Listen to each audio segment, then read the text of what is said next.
लेकिन कुछ लोग इसे रीजनल कलर देने, रेसिज्म का एंगल उसमें निकालने की ये कह रहा है कि ऐसा नॉर्थ ईस्ट के लोगों की इन्वेस्टिगेशन और जस्टिस कोई आपका यूट्यूब वीडियो नहीं है कि आपने रिकॉर्ड किया, अपलोड पुलिस को और जस्टिस को अपना काम करने दें।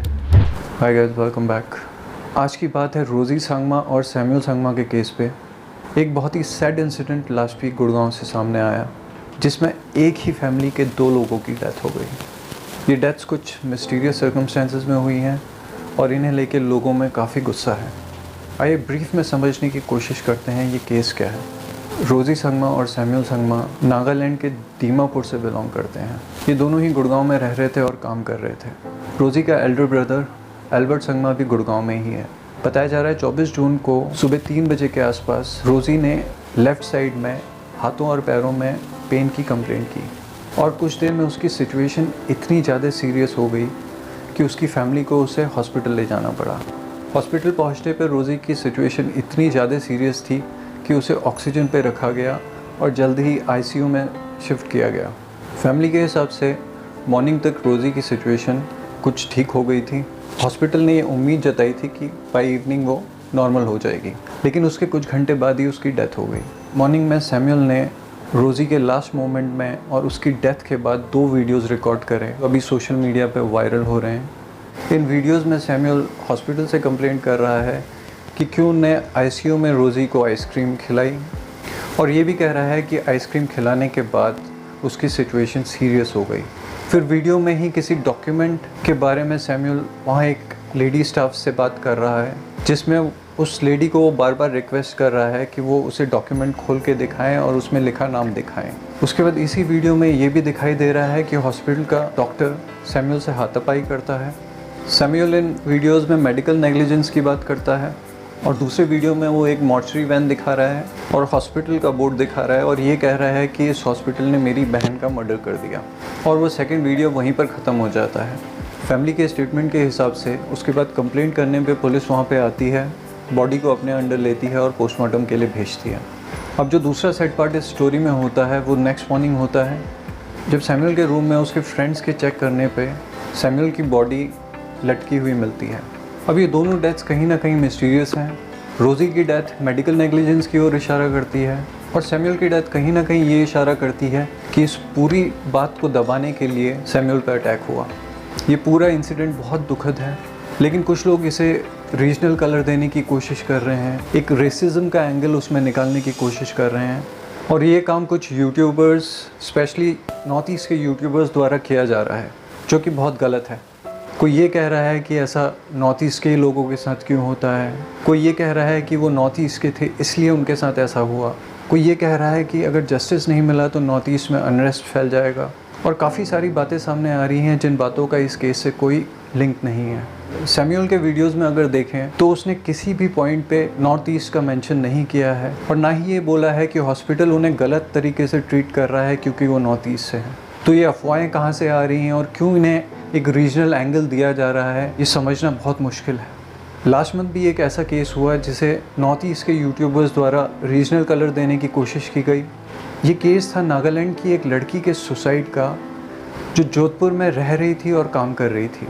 ठीक उसी वक्त सोशल मीडिया पे एक सेक्सुअल असॉल्ट का वीडियो वायरल हो रहा था, जो रातों रात इनमें से कुछ यूट्यूबर्स ने उस नागालैंड की लड़की के सुसाइड केस से कनेक्ट कर दिया और उस स्टोरी को कुछ ऐसे दिखाया कि उस नागालैंड की लड़की पे पहले सेक्सुअल असॉल्ट हुआ और उसकी वजह से उसने बाद में आत्महत्या कर ली। उसके नेक्स्ट डे ही जब पुलिस इन्वेस्टिगेशन में ये बात सामने आई कि वो दोनों केसेस अलग अलग हैं और उस लड़की के सुसाइड केस से उस वायरल वीडियो का कोई कनेक्शन नहीं है, और वो वायरल वीडियो कुछ इलीगल बांग्लादेशी इमिग्रेंट्स का है जो बेंगलोर में शूट किया गया था, उसके बाद ये सारे चुप हो गए। इनको शायद ही कभी एहसास हो कि उस मिस इन्फॉर्मेशन ने चीज़ों को कितना डैमेज किया है। आज तक उस मिस इन्फॉर्मेशन के रिगार्डिंग इनमें से किसी भी यूट्यूबर के साइड कोई पब्लिक अपॉलिजी नहीं आई। उस केस को भी इन लोगों ने रेसिज्म का एंगल देने की कोशिश की। यहाँ पर भी कुछ ऐसी ही कोशिश दोबारा से की जा रही है। इन्हें सही इन्फॉर्मेशन से ज़्यादा मिस इन्फॉर्मेशन के थ्रू एक लार्जर ऑडियंस बेस को टारगेट करना है। ऐसे लोगों से मैं सिर्फ यही कहना चाहूँगा कि आज आप ये मिस इन्फॉर्मेशन फैला के शायद कुछ हिट्स बटोर लो, शायद अपना सब्सक्राइबर बेस बढ़ा लो, लेकिन ये चीज़ ज़्यादा दिनों तक नहीं चल पाएगी। आज आपको एक प्लेटफॉर्म मिला है जहाँ से आप अपनी वॉइस रेज कर सकते हो, जहाँ से आप अपनी बात कह सकते हो। लेकिन आप इसी तरह अगर उस प्लेटफॉर्म को मिसयूज़ करते रहे, मिस इन्फॉर्मेशन पैडल करके, तो कल के दिन वो मासेस का सपोर्ट भी आपके हाथ से चला जाएगा।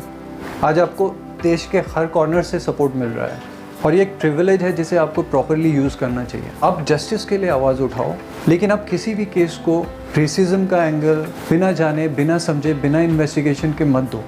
इन्वेस्टिगेशन और जस्टिस कोई आपका यूट्यूब वीडियो नहीं है कि आपने रिकॉर्ड किया, अपलोड किया और हो गया। यहाँ बात जस्टिस की हो रही है, यहाँ बात इन्वेस्टिगेशन की हो रही है, जिसमें कई बार महीने और सालों भी लग जाते हैं। आप क्या चाहते हो, पुलिस जल्दबाजी में उस डॉक्टर को अरेस्ट कर ले, हॉस्पिटल को सीज़ कर दे? क्या वो केस 2 मिनट भी कोर्ट में स्टैंड कर पाएगा? उसी दिन उस डॉक्टर की बेल हो जाएगी और हॉस्पिटल दोबारा से ओपन हो जाएगा। सोशल मीडिया और मीडिया ट्रायल्स में ऐसे केसेस में क्या होता है, ये हम सभी ने देखा है। 1 साल पहले सुशांत सिंह राजपूत का केस भी इस ट्रायल का शिकार बना और आज हम जानते हैं वो केस कहाँ पे है। ऐसे ट्रायल्स केसेस को फ़ायदा करने की जगह नुकसान ज़्यादा करते हैं। और एक शॉकिंग बात यह है कि जो क्वेश्चंस इन लोगों ने पूछने चाहिए वो कोई भी नहीं पूछ रहा। क्वेश्चंस जैसे रोज़ी की हालत उस रात इतनी सीरियस क्यों हो गई, क्या हुआ था उस रात या उस दिन से पहले, क्या रोज़ी को कोई अंडरलाइंग इश्यूज़ थे, क्या कोई ड्रग एलर्जी या फूड एलर्जी थी, ऐसा क्या हुआ कि एक यंग लड़की पेन होने के बाद इतनी सीरियस कंडीशन में चली गई। वो हॉस्पिटल ले जाने के बाद सीरियस नहीं हुई थी, उसकी ये कंडीशन घर पे ही हो गई थी। सैमुअल के केस में कुछ लोग उसे मर्डर बता रहे हैं और आरोप डायरेक्टली हॉस्पिटल पे लग रहा है। लेकिन क्या कोई हॉस्पिटल ऐसा कर सकता है जब ऑलरेडी उस हॉस्पिटल का डॉक्टर ऑन कैमरा डिसीज़ के कज़न के साथ मारपीट कर चुका है? ऐसे में क्या कोई हॉस्पिटल उस पर दोबारा अटैक करवाएगा? क्योंकि अटैक होने पे सबसे पहला जो शक जाएगा वो हॉस्पिटल पे ही जाएगा। और अगर ऐसा हॉस्पिटल ने करवाया है और सैमुअल के रूम पे अगर किसी ने जाके उस पर अटैक किया है तो उसे पक्का किसी न किसी ने देखा होगा। आजकल हर जगह इतने ज़्यादा CCTV कैमरास हैं, तो कहीं ना कहीं उस अटैकर का फुटेज तो सामने आएगा।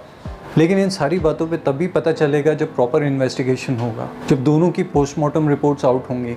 उससे पहले कुछ भी कहना सिर्फ अफवाह फैलाना होगा, मिस इन्फॉर्मेशन फैलाना होगा। ये केस 2 नॉर्थ ईस्ट के लोगों का नहीं बल्कि 2 इंडियंस का है और अगर इस केस में कहीं पर भी कुछ फाउल प्ले है तो उसके प्रॉपर इन्वेस्टिगेशन होने चाहिए और दोनों डिसीज़ को जस्टिस मिलना चाहिए। और मैं यही रिक्वेस्ट करूँगा कि प्लीज़ इसे रीजनल कलर ना दें, इसे रेसिज्म का एंगल ना दें और पुलिस को और जस्टिस को अपना काम करने दें। इसी के साथ मैं इस वीडियो को ख़त्म करूँगा, फिर मिलते हैं दूसरे वीडियो में। Thanks for watching.